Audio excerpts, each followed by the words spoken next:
Bon, alors,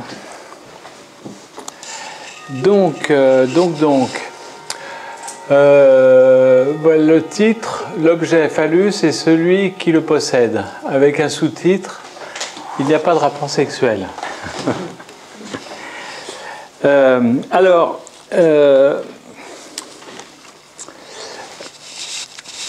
Alors, voilà, on va commencer par une. Voilà, ceci est une petite règle, d'accord, qui est graduée, 0, 1, 2, d'accord. Bon, alors l'idée c'est qu'on voudrait la couper en deux, très précisément, d'accord. La question est comment faire pour la couper en deux. Je vais la redessiner là.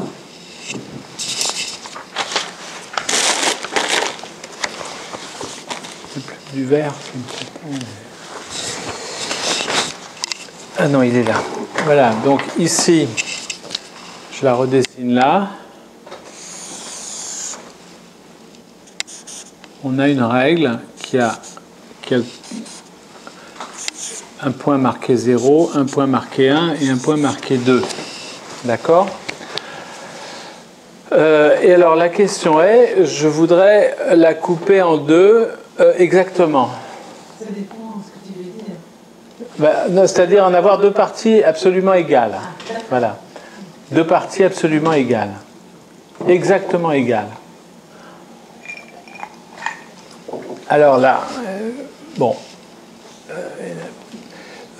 Là, égale en exactement de la même longueur. Exactement.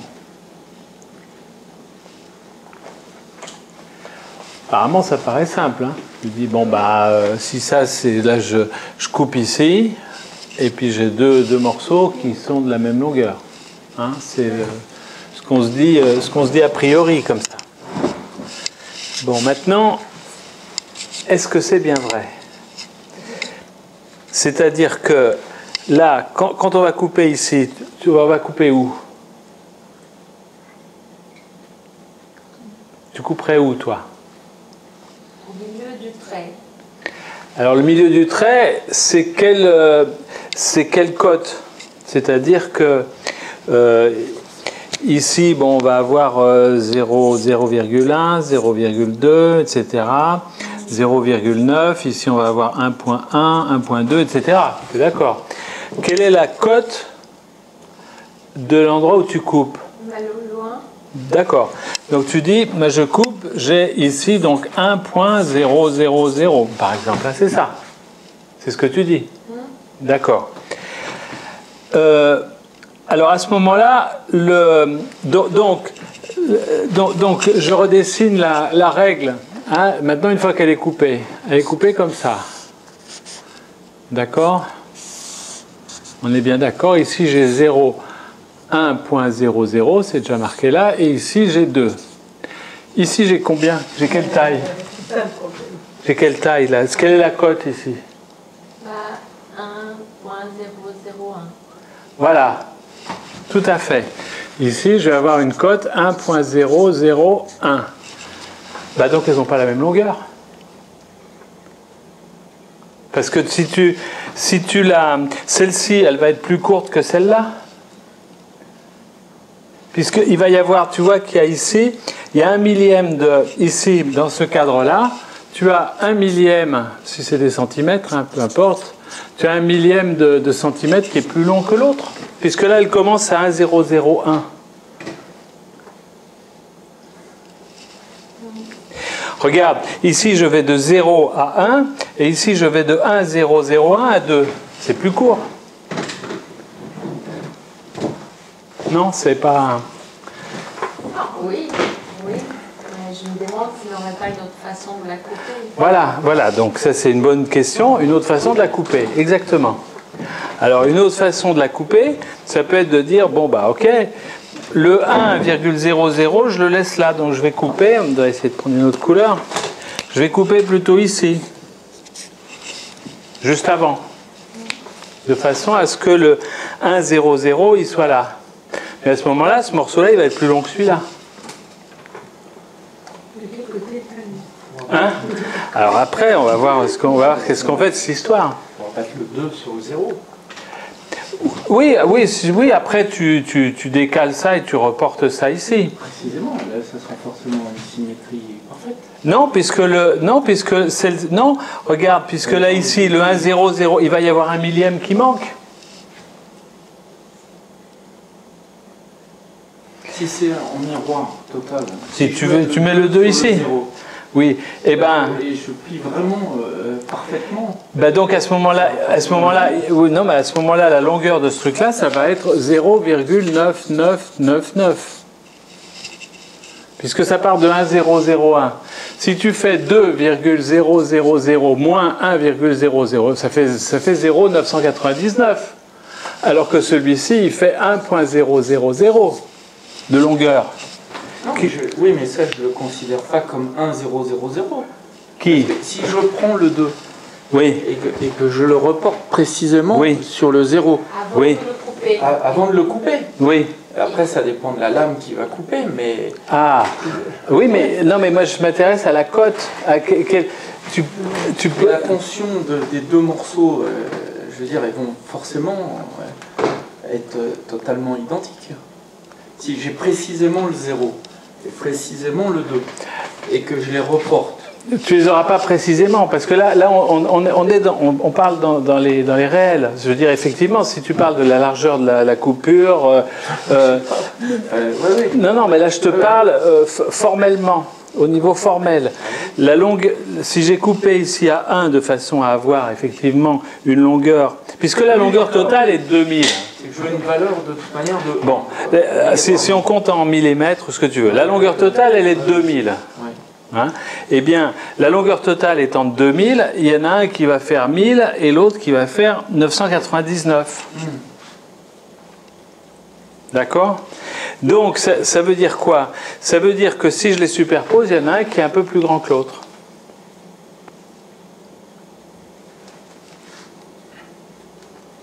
C'est la coupure qui fait qu'ils ne sont pas de la même longueur. Oui, bien sûr. Non, mais oui. Un fait 1000 et l'autre 999 parce qu'il y a eu cette coupure. Parce qu'il y a eu cette coupure. Il y a cette coupure qui a fait de la différence. Et c'est ce qu'on retrouve un peu presque dans la métaphore de l'amour de Platon, là, je ne sais plus comment il s'appelle le livre, où justement il parle de fait de faire de la différence sexuelle. Ça fait du 2 qui n'est pas la même chose que ceux qui étaient au départ, quoi. Ça invente quelque chose de faire de la coupure. Bon, alors, donc c'est à partir de ça que Lacan s'intéresse à ce que c'est que ce qu'il appelle la fonction phallique.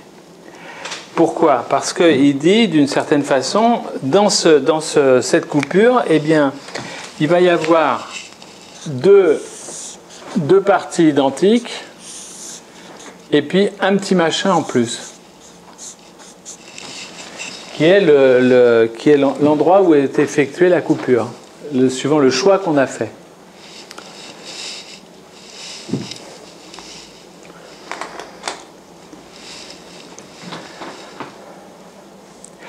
Alors,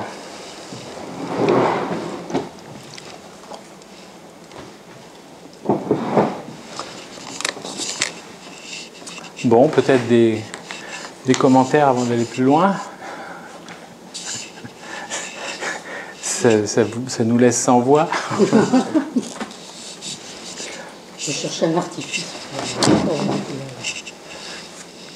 J'imaginais qu'on pourrait tirer sur le trait. Pour rallonger. Pour rallonger la petite. Pour mettre le phallus du départ.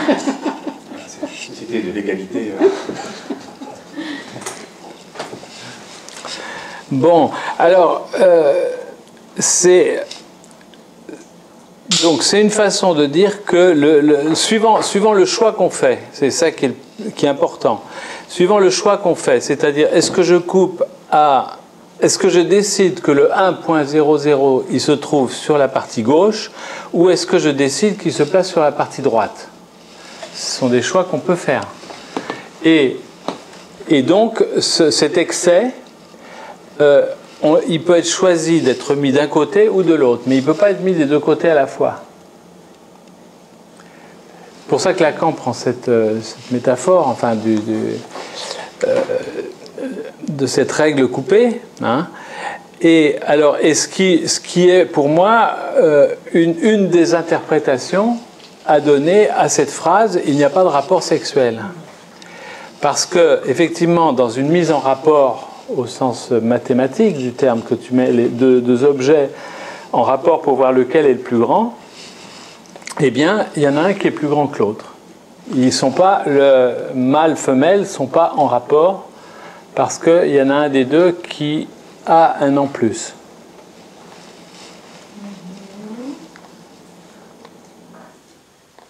C'est une façon de parler Après, il y en a d'autres façons d'en parler, hein, où il cite également le fait que il dit dans le rapport sexuel, l'être humain bafouille. C'est-à-dire que si tu fais un rapport écrit comme un rapport de gendarmerie sur ce qui s'est dit pendant un couple qui fait l'amour, tu vas avoir des bruits, des mots, mais ça c'est pas du discours. Hein, il y a quelque chose de... Donc il n'y a pas là aussi, dans ce sens-là, il n'y a pas de rapport sexuel. Mais là, ce qui nous intéresse là, c'est cet objet phallus, et donc qu'il y en a un des deux qui le possède.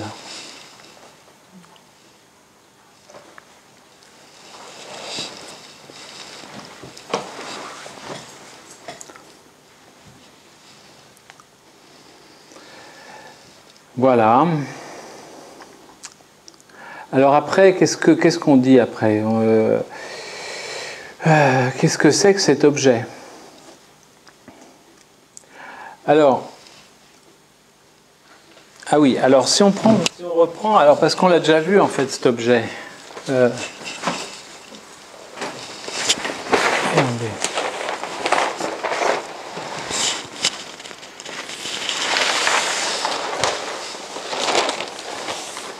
Regardez là,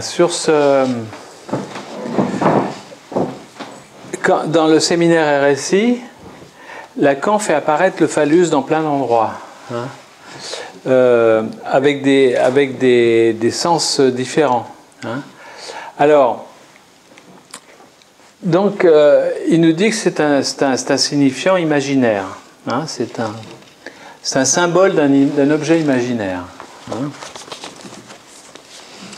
Et alors, comment est-ce qu'il apparaît ou comment est-ce qu'il est évoqué ? Ben, il est évoqué dans la métaphore paternelle, c'est-à-dire qu'il est évoqué parce que l'enfant perçoit du désir de la mère. Alors, si on reprend là-dessus, si on reprend donc ici dans le tort de l'imaginaire, eh bien, apparaît une structure torique, donc avec un manque, et donc il y a un trou.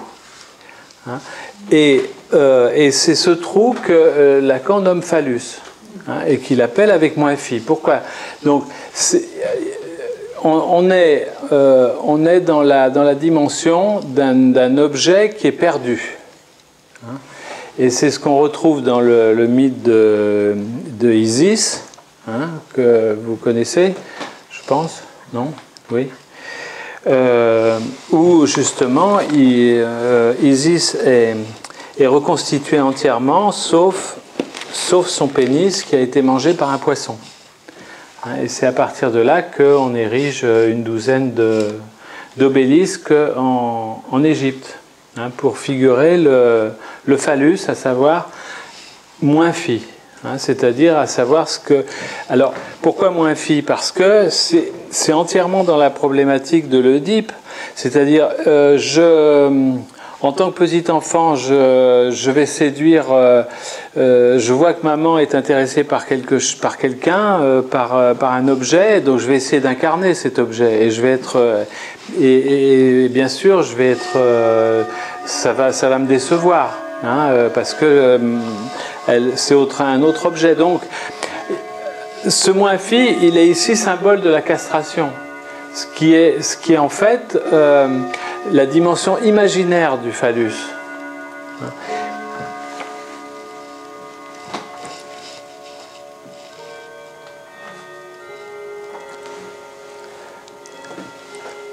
Alors, il le fait apparaître où? Il le fait apparaître aussi ici, le phallus, mais là en positif, en forme de jouissance phallique. Hein.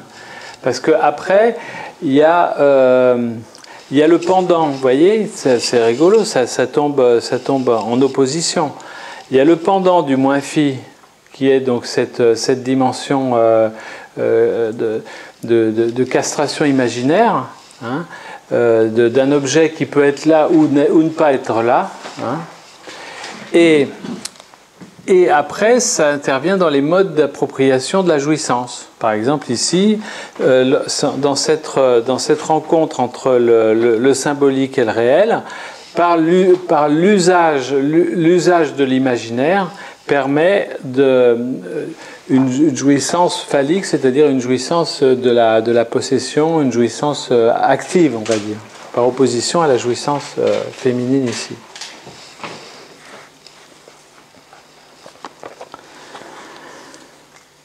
Bon.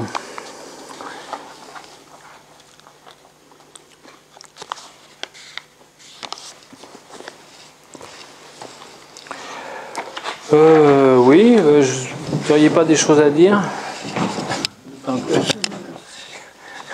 Que des idées me reviennent. Hein? D'accord. Alors,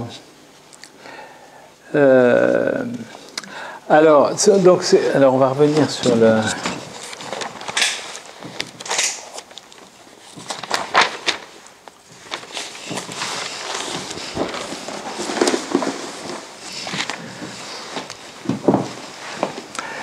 Alors,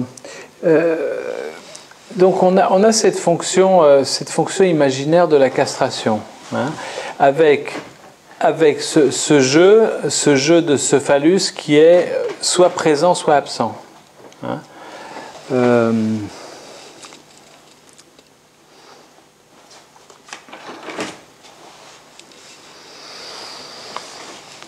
phallus me manque. Je cherche bien pas. Ah oui, qu'est-ce que j'en ai fait? Où l'ai-je mis? C'est le phallus symbolique, alors. Voilà, c'est ça, c'est les mots...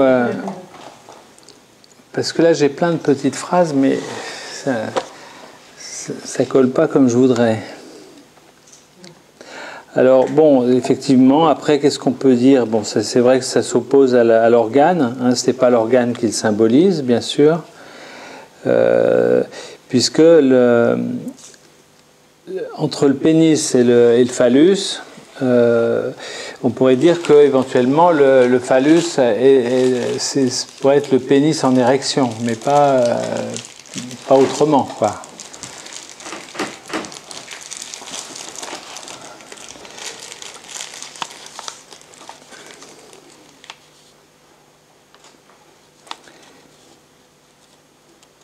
Alors, également, ce qui est évidemment fondamental dans la relation au phallus, c'est la notion de l'être et de l'avoir. Hein. C'est-à-dire que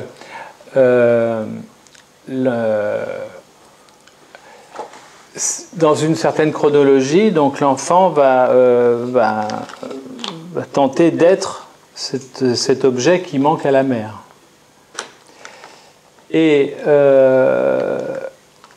Et ça va jusqu'à une sortie de l'Oedipe où notamment le petit garçon va réaliser qu'il peut l'avoir ou ne pas l'avoir. Et c'est au niveau de la... Quand je dis le petit garçon, la femme elle-même est c'est-à-dire que la femme elle-même, enfin, il n'y a pas de différence de... Comment dire? Ce sont des choix, en fait, le phallus, notamment, ce sont des choix qui sont faits à tel ou tel moment de la relation. Hein, par exemple,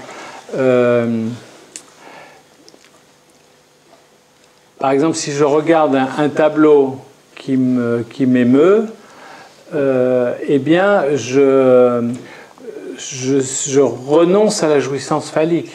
C'est-à-dire que j'accepte de me mettre dans une position féminine d'acceptation de ce que me montre le peintre. Hein. Donc dans le regard que je peux porter sur un tableau, là encore, si on raisonne en termes de phallus, eh bien c'est pas moi qui l'ai.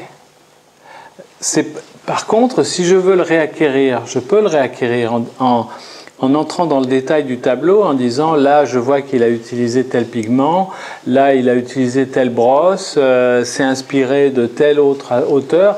Je peux tenir tout un discours qui me remet dans une jouissance phallique par rapport à ce tableau.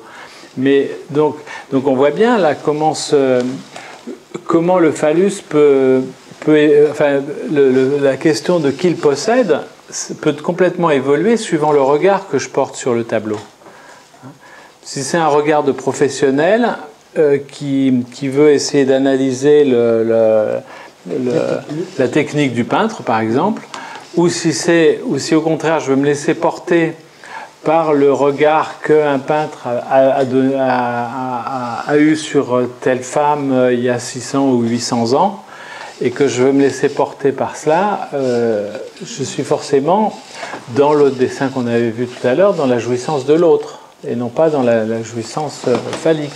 Hein, je n'ai pas besoin que je ressorte, hein, vous avez vu.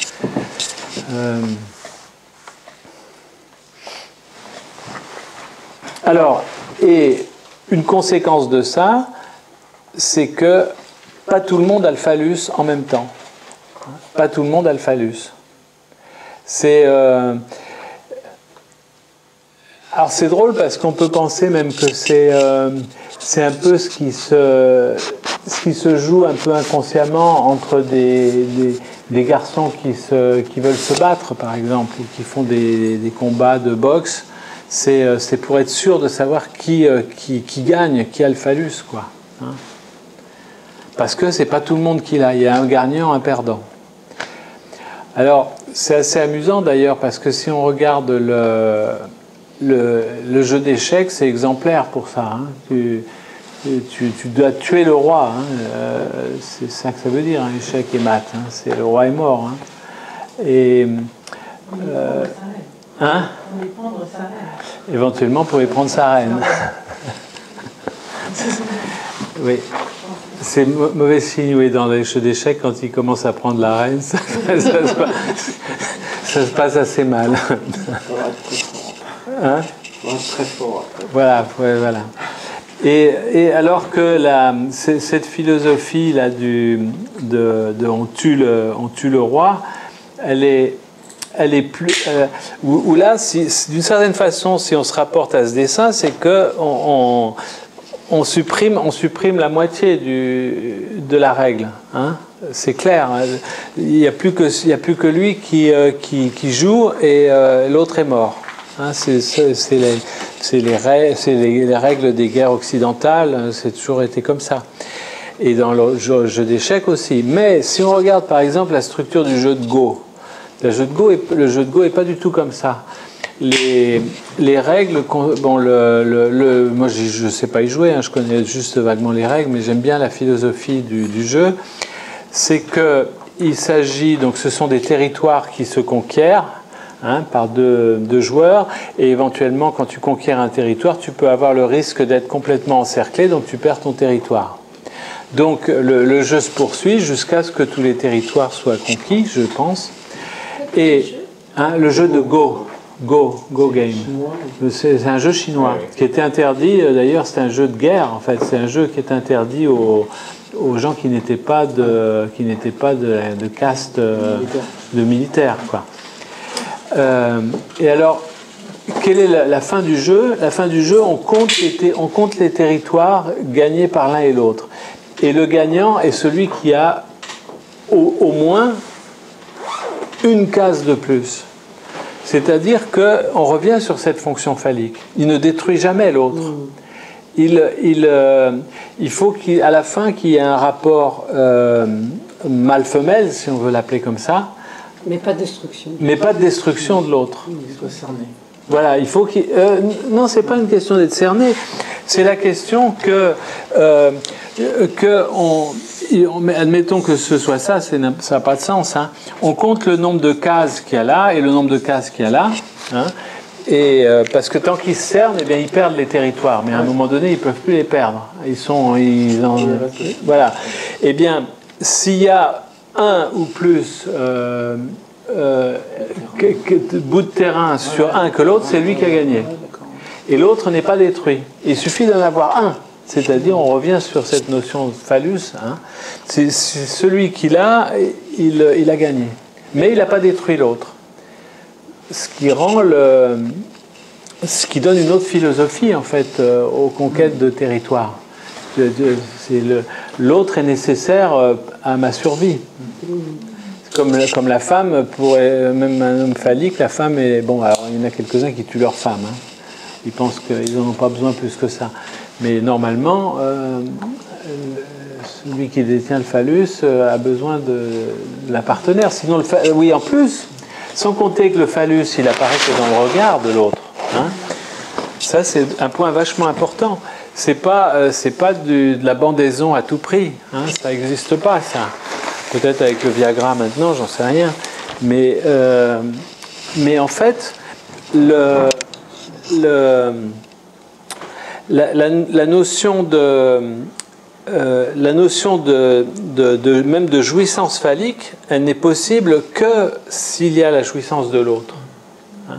C'est-à-dire que s'il y a ce jeu qui se fait à trois, hein, à trois instances, hein, et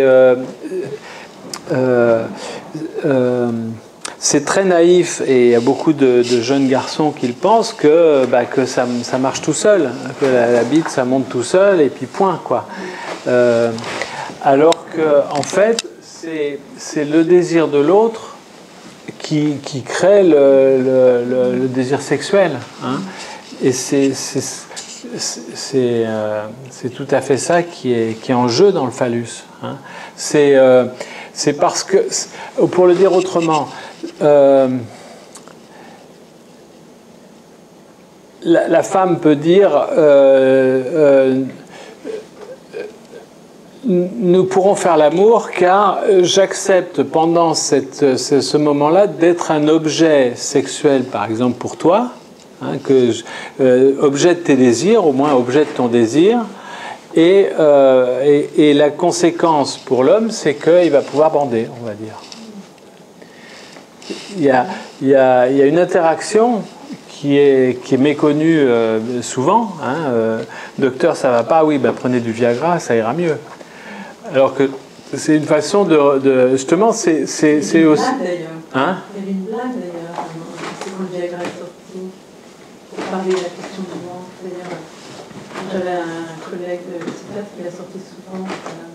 On a inventé le Viagra, il va falloir inventer les médicaments qui donnent mal à la tête. Oui. Ah oui, c'est très très bon. Très très bien. Oui, c'est ça, exactement.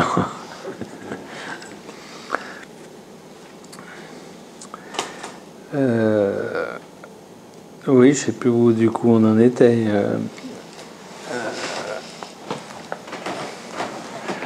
Oui, donc voilà. Moi, j'ai une question par rapport à quand tu dis que les deux ne peuvent pas avoir le phallus en même temps. Oui. Donc, moi, je pense à ton exemple du tableau. Oui. Il n'y en a pas deux. C'est moi et le tableau. Non, oui et non, parce que le tableau, il a été peint par quelqu'un. Ok. Donc, il a cette place. Donc, c'est une relation toujours duel. Ouais. Ça ne peut pas être un groupe, par exemple. Oh si, bien sûr aussi. Si je suis en train de vous parler, probablement j'ai une position phallique pour raconter ce que je raconte, probablement. Éventuellement, ça change au fur et à mesure. Oui, pourquoi pas. C'est pas. Enfin, c'est un peu la discussion qu'on avait hier. Ça met en jeu en fait toujours 4 instances, quoi. Ça met en jeu. Voilà, c'est un bon exemple en plus les relations, les rencontres sexuelles, parce que ça marche pas. Le Viagra, ça fait croire, si tu veux, que le pénis, ça marche comme le bras. Hein. Je peux lever mon bras, je baisse mon bras. Alors que le chemin qui conduit à la bandaison est un chemin qui est détourné et qui justement fait intervenir 4 instances dans le couple. Hein, c'est-à-dire il y a moi et l'autre, moi et ma partenaire, et il y a ce qui est en jeu dans les désirs, c'est-à-dire le désir de l'autre du sujet et le désir de l'autre de la partenaire. Donc ça fait 4 instances qui interviennent. Et c'est si la partenaire et le partenaire sont d'accord pour jouer à un certain jeu de place, c'est-à-dire de qui possède le phallus, eh bien la rencontre sexuelle peut avoir lieu.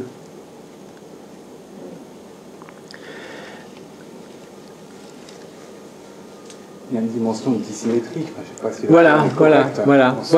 Oui. On a parlé que de ça, de dissymétrie. C'est pas symétrique, effectivement. Pour que ça puisse fonctionner. Pour que ça puisse fonctionner. Mais pour reprendre l'analogie du jeu d'échecs et du jeu de Go, je ne suis pas sûr que dans le jeu de Go, il puisse y avoir une partie nulle. Ah non, tu peux pas. Oui, aux échecs, c'est possible. Ah oui. Dans ce jeu de destruction, mais à la fois, il peut y avoir une partie nulle. Oui, non, là, aux échecs, au jeu de Go, je pense pas, je sais pas. Je pensais à la partie nulle. Voilà. Personne n'avait le phallus alors, c'est ça? De toute façon. Ça ne marche pas toujours, hein, il faut dire. Hein. Mais de toute façon, le jeu d'échecs, au niveau phallique, c'est un jeu violent, quoi. C'est un jeu violent. On va dire, donc c'est. C'est-à-dire quand ni l'un ni l'autre ne peuvent, au bout de ces 3 coups, généralement, enfin 3 coups, ça dépend des situations, mais 3 coups, enfin 3 fois les mêmes coups. Les 3 fois les mêmes coups. Voilà, ou 25 fois sans qu'il y ait une pièce soit prise. Pour le détail. Et dans ce cas-là, la partie est d'éclat et pattes. Mais ils n'ont pas dit leur dernier mot, ils vont refaire une partie. Ça fait des choses.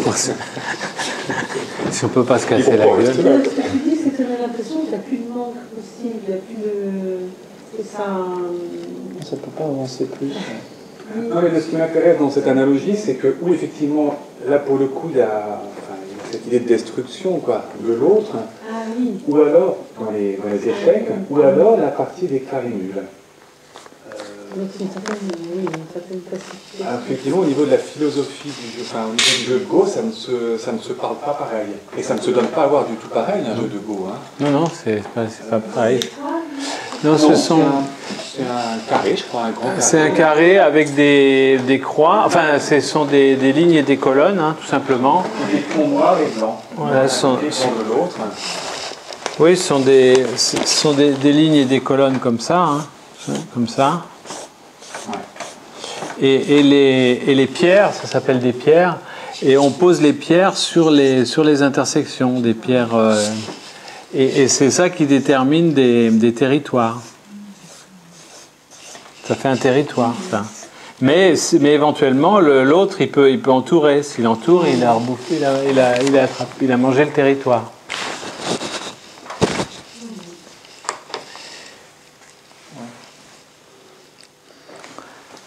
Alors, oui. Non, je ne pas cette idée d'écraser l'autre dans voilà, ce jeu de Go. Ah non, pas du tout. Alors, qu'est-ce que ça dit quand même, ce phallus? Lacan nous dit c'est le signifiant du manque à être. C'est une belle façon de le dire. C'est-à-dire, moi je dirais que c'est le signifiant anti-naïveté sur l'être. Parce que de s'imaginer qu'il n'y a pas de manque dans l'être, c'est une position très naïve, très répandue chez les humains. Hein.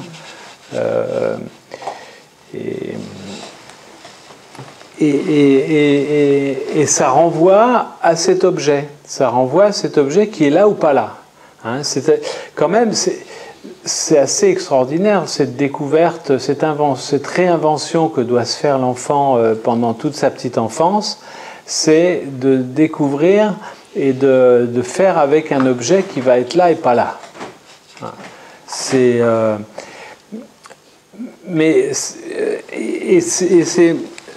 Mais en plus, c'est pas un objet réel, c'est même pas au départ ça va être la mère ou ça va être le père, mais progressivement, il faut que ça devienne un signifiant.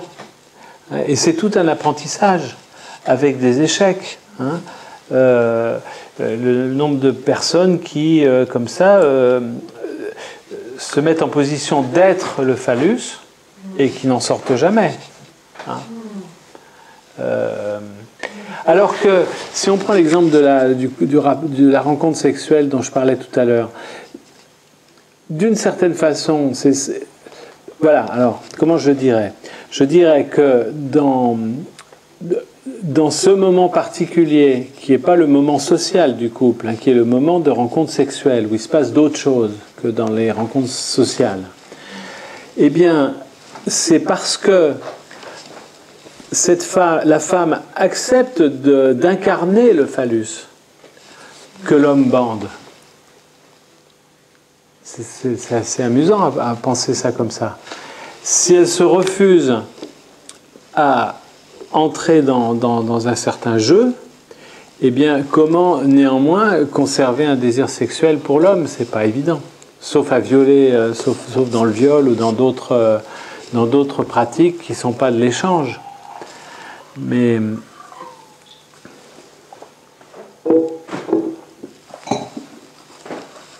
quand tu dis le jeu, c'est le jeu des signifiants aussi. Oui, hein? oui, chacun prend. Oui, c'est ça. C'est ce qui se met en place dans ces moments-là, qui n'ont pas grand-chose à voir avec. Voilà, qui n'a pas grand-chose à voir avec les moments sociaux. Alors, une petite incise, c'est ça qu'on rencontre la plupart du temps dans les problèmes de couple, c'est que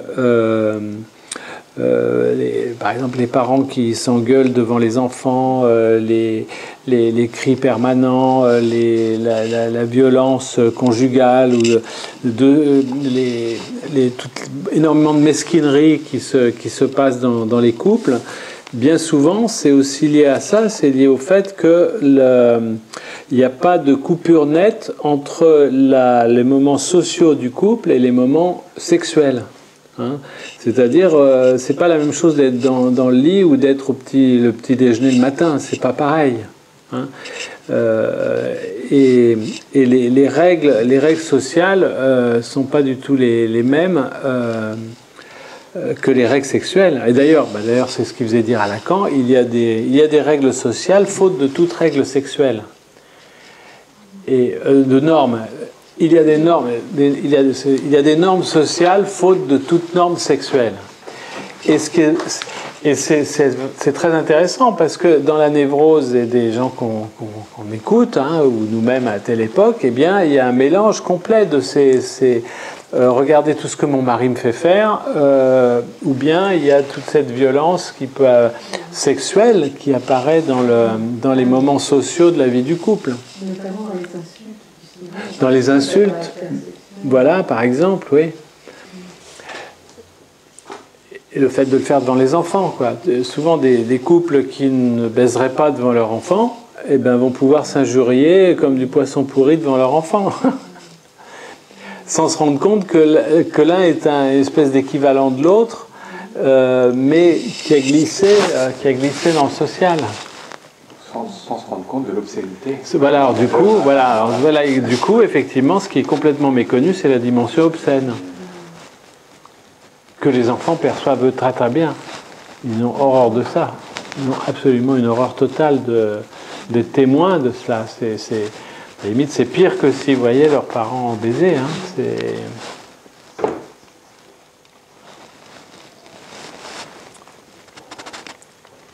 Donc, il y a cette dialectique être et avoir, hein, qui se joue.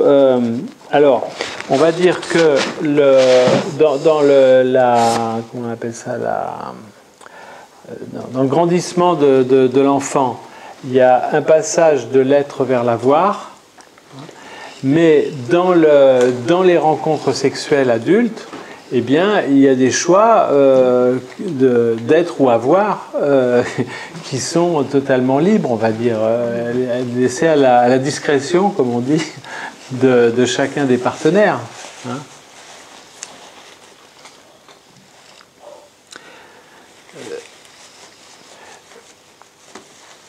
Ça me fait penser à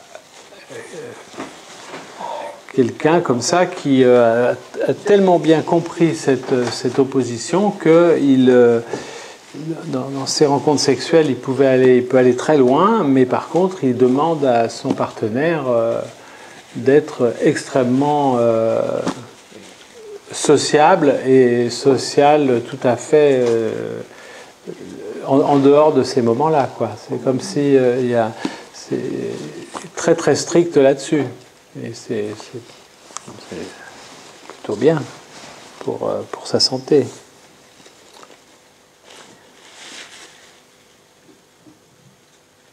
Alors, donc, dans ce jeu des places, évidemment, la femme n'est pas privée de la jouissance phallique. Hein. C'est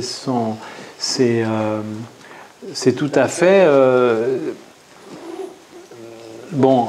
alors ça peut être aussi dans le social, hein, toutes les executive women qu'on voit partout, hein, qui ne savent fonctionner qu'en imitant les hommes, hein, il y en a beaucoup. Hein.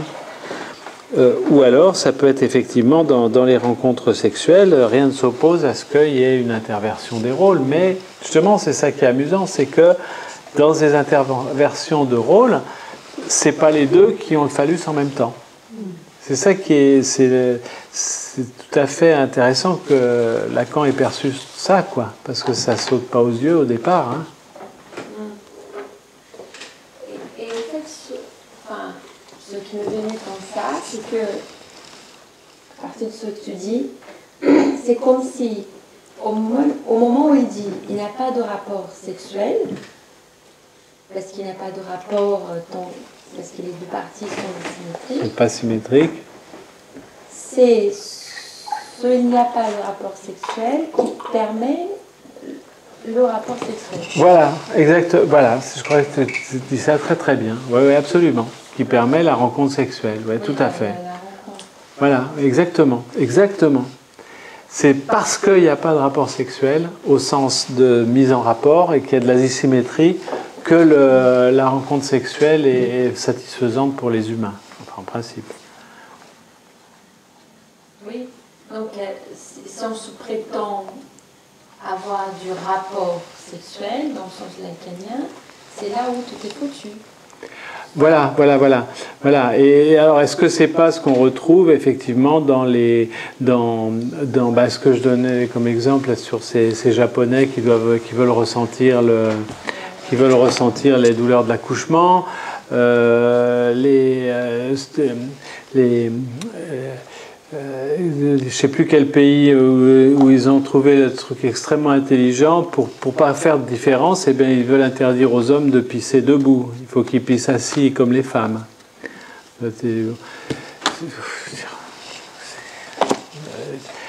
Parce que la conséquence de ça, c'est la négation de la différence sexuelle. Et ça fait florès, hein, ça plaît bien. Hein.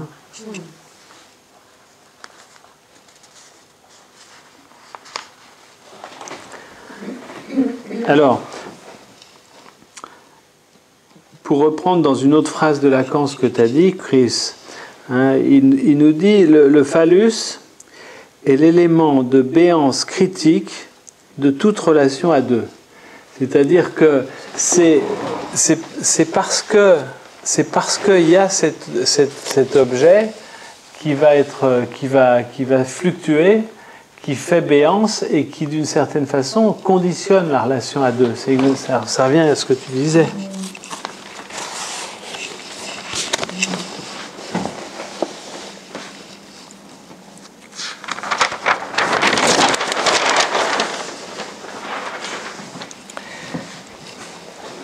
Il me semble que c'est dans le... Enfin, je sais pas, parce que je vais en parler après, mais... Je sais pas si c'est dans le droit ou dans les fondements, je sais plus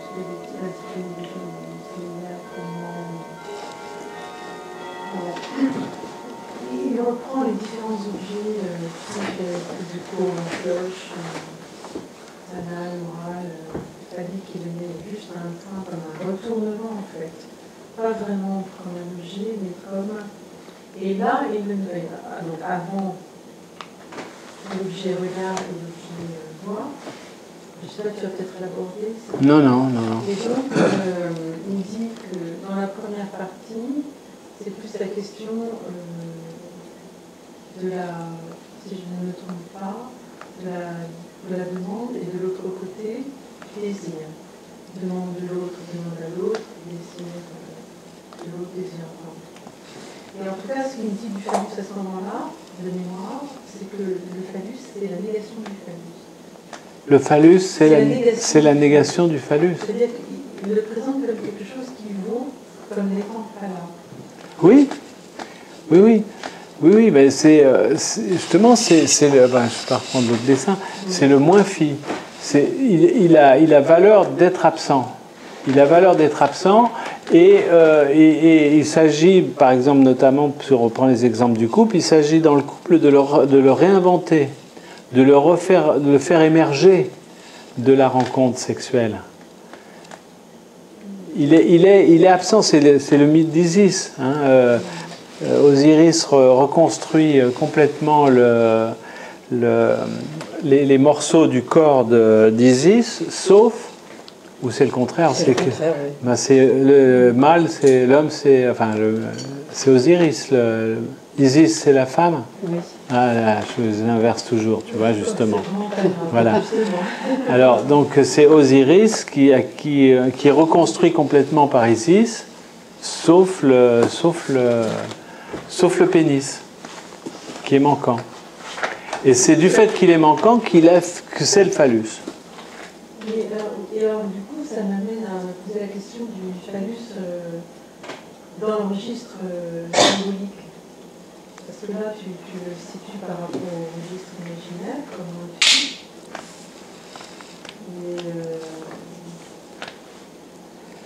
Est-ce que c'est ce qu'on pourrait appeler signifiant manquant? Oui, c'est ça, oui.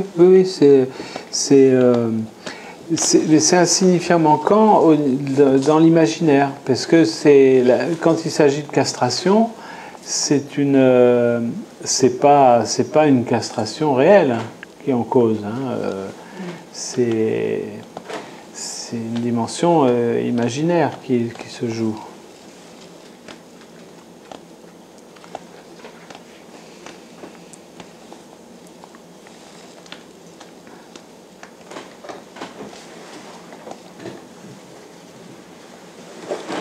C'est symbolique. Quoi? C'est une castration symbolique, un objet imaginaire. Oui. Mais c'est un signifiant perdu. Voilà. C'est au niveau métaphorique, c'est intéressant parce que ça retrace tout le processus de grandissement de l'enfant, quoi. Hein. Il est accompagné d'un signifiant perdu. Parce qu'il a cru que c'était sa mère, il a cru que c'était lui, il a cru que. Donc, et c'est ça qu'il va à un moment donné pouvoir s'approprier, peut-être dans une relation amoureuse. Et c'est cette dimension de retrouvailles qu'on rencontre toujours dans la rencontre sexuelle, justement. T'as l'impression de retrouver l'objet perdu, avec une certaine évanescence, justement. Et, sauf si, alors justement, par exemple, un autre exemple, c'est comme ça que fonctionnent les toxicomanes à l'héroïne. Les toxicomanes à l'héroïne, ils s'injectent un produit qui leur permet de prolonger, si tu veux, ce moment de retrouvailles. Hein, parce que alors après tu peux en parler au niveau même chimique, hein, parce que au moment de l'orgasme il y a des endorphines, hein, et l'héroïne c'est très proche de la morphine et des endorphines. Donc nous ce qu'on expérimente, si tu veux, dans les rencontres sexuelles, c'est effectivement cette dimension évanescente de cette retrouvaille. Et ensuite, on retrouve la dimension sociale du couple. Mais pour le toxicomane, il va vouloir prolonger indéfiniment par des réinjections. Il va vouloir prolonger ce moment. Hein, et c'est pour ça qu'en général, ils ont d'ailleurs plus de relations sexuelles, hein, souvent, avec l'héroïne. Hein, ça coupe le désir sexuel, vu que tu l'as par ailleurs. Les endorphines, tu les reçois de l'extérieur au lieu de te les fabriquer dans ta tête. Donc, c'est pas...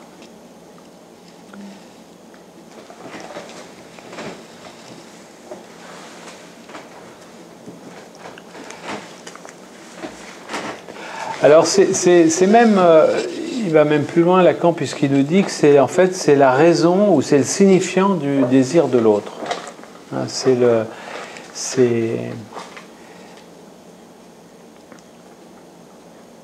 et ça rejoint un peu ce qu'on disait avec Chris, c'est qu'il y a un jeu à 4 places qui se joue. C'est à quel moment ce signifiant va entrer en jeu, hein, dans ce jeu à 4. Hein, à quel moment il va apparaître le désir de l'autre, et le désir de l'autre entraînant mon désir.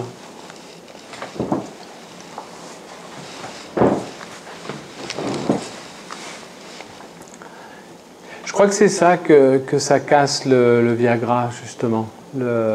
Cette dimension de désir de l'autre. Au lieu de s'intéresser, au lieu de ne pouvoir avoir une relation que dans le cadre du désir de l'autre, eh bien, je prends une pilule pour remplacer ça. Pour être, à ce moment-là, maître de mon désir. C'est-à-dire que j'ai plus besoin de l'autre. Pour ne pas dépendre de l'autre. Et souvent, d'ailleurs, souvent les gens prennent ça pour des raisons d'impuissance, justement, alors au lieu de se poser la question de leur incapacité à laisser l'autre être l'objet du désir, quoi, enfin de fonctionner donc, mes docteurs, vous voyez, je suis impuissant, donc donnez-moi une pilule, alors que la question, elle n'est pas là. La question, c'est quelle est la relation du sujet avec le désir de l'autre. D'ailleurs, quand on reçoit des gens qui viennent pour ces raisons-là, le sujet change très vite. Le sujet change très vite.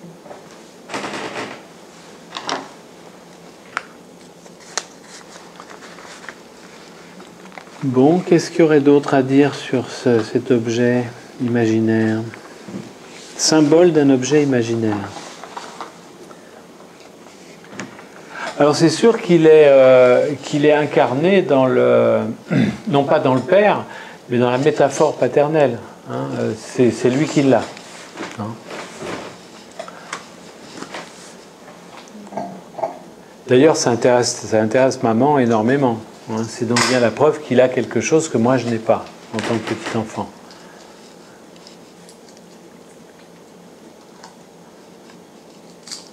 Donc là, c'est l'objet phallus imaginaire, et celui qui le possède. Comment? C'est le... répète. Dans le titre que tu mets, parce que justement le phallus, c'est indiqué, il y a phallus imaginaire et phallus symbolique. Voilà. Alors, c'est l'objet phallus imaginaire et celui qui le possède. Voilà. Dans le cadre de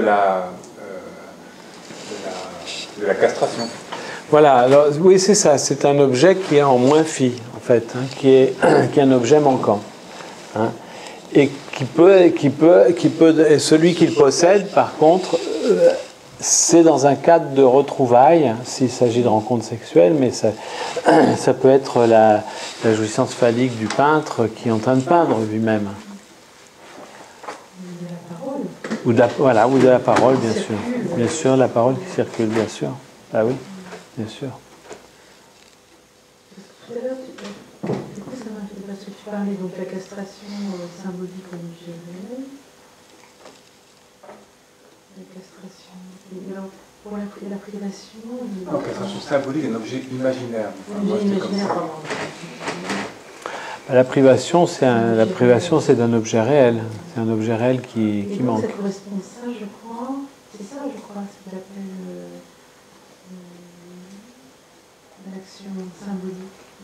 L'action symbolique. Quand l'agent est symbolique. C'est toujours un peu compliqué à retrouver cette... Par rapport au phallus symbolique.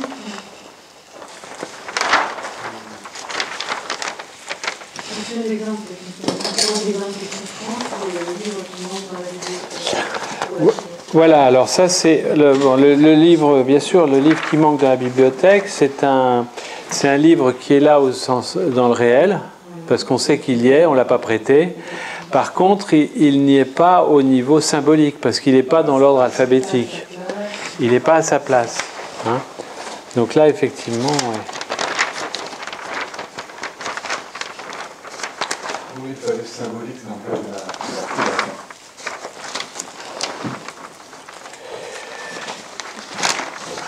Et dans le tableau, comment il s'appelle ce tableau Oui, d'accord, je vois le tableau. Quel tableau? Avec les castrations de privation. C'est là. Voilà.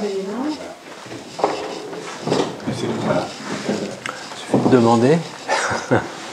Mais effectivement, si on ne l'a pas sous les yeux, c'est toujours un peu... Symbolique. Hein? Hyper imaginaire.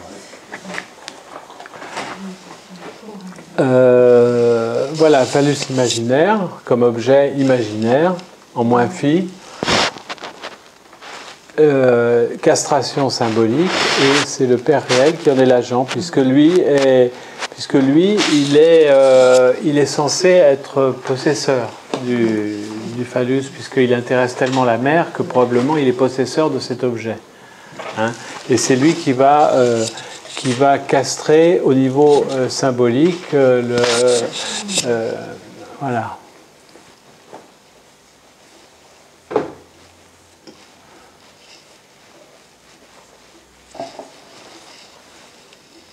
Oui, avec la privation étant donc un objet réel qui manque.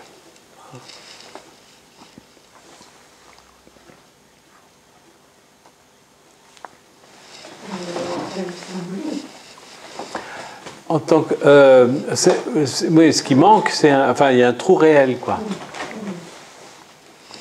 Et l'objet, lui, voilà, c'est un phallus symbolique qui vient remplacer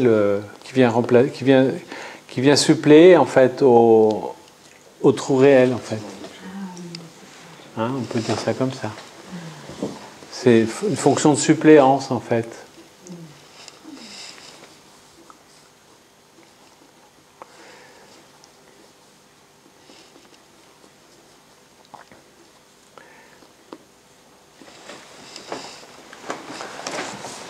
Bon, qu'est-ce que vous avez de... Il y aurait d'autres choses à dire? Pas sûrement, mais moi je sais plus bien quoi vous dire de plus là. Peut-être vous? Non?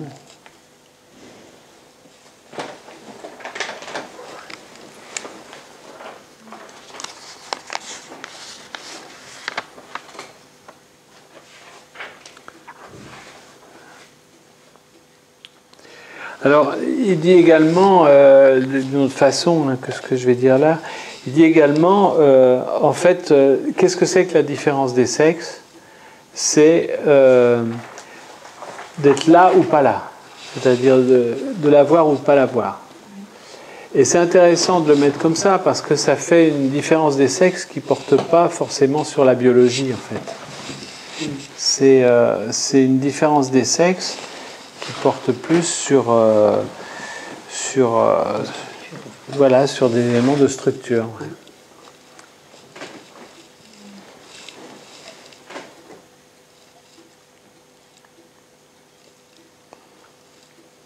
C'est d'ailleurs plus intéressant de le voir de cette façon aussi. De le superposer strictement à la biologie. Oui, bien sûr. Ben oui. Surtout qu'on a plein de contre-exemples automatiquement, bien sûr. Regardez tous vous connaissiez Dubout, là, les 5 caricaturistes Dubout qui, hein? Ouais, qui représentaient donc des hommes Dubout. Il représentait des hommes tout maigrichons avec des femmes énormes, hyper costauds. Petit bonhomme comme ça tout le temps.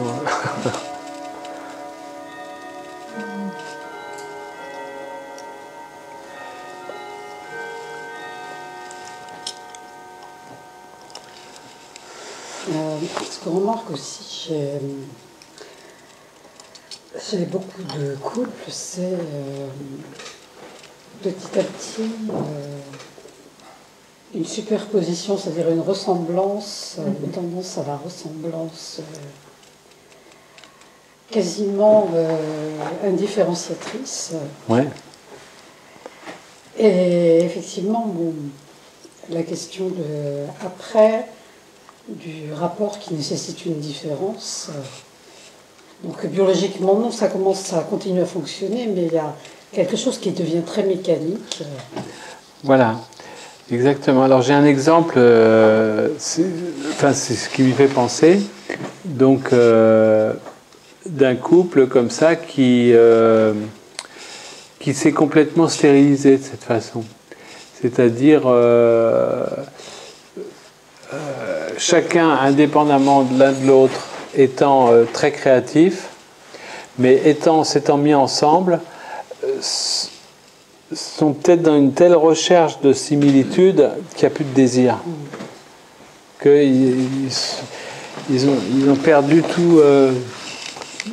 tout désir l'un pour l'autre, quoi. Oui, c'est ça, c'est une stérilisation, même si bon, il continue à la fornication, si on peut dire, mais il n'y a pas du tout de cette dimension du désir. Oui.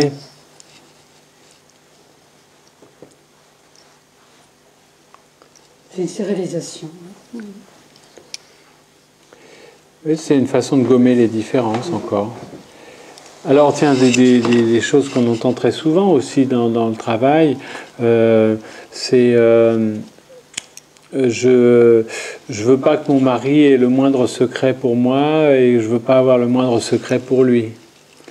Pas de jardin secret.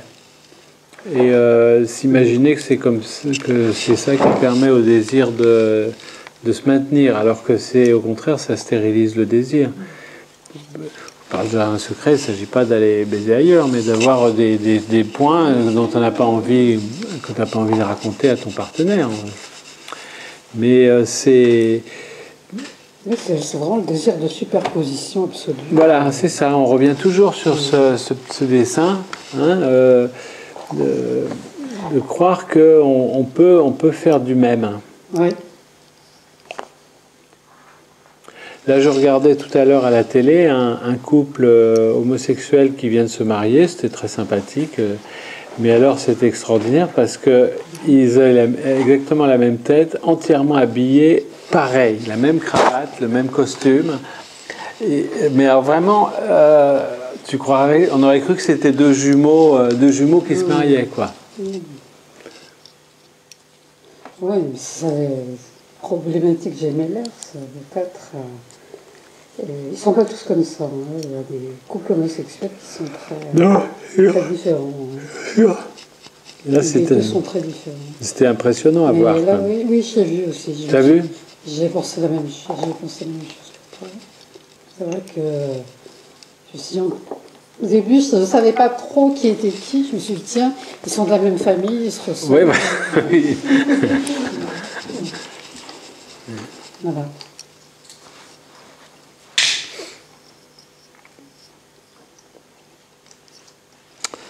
Bon, bah écoutez, je sais pas, vous voulez qu'on en reste là peut-être, hein. Enfin, on se racontera nos vacances.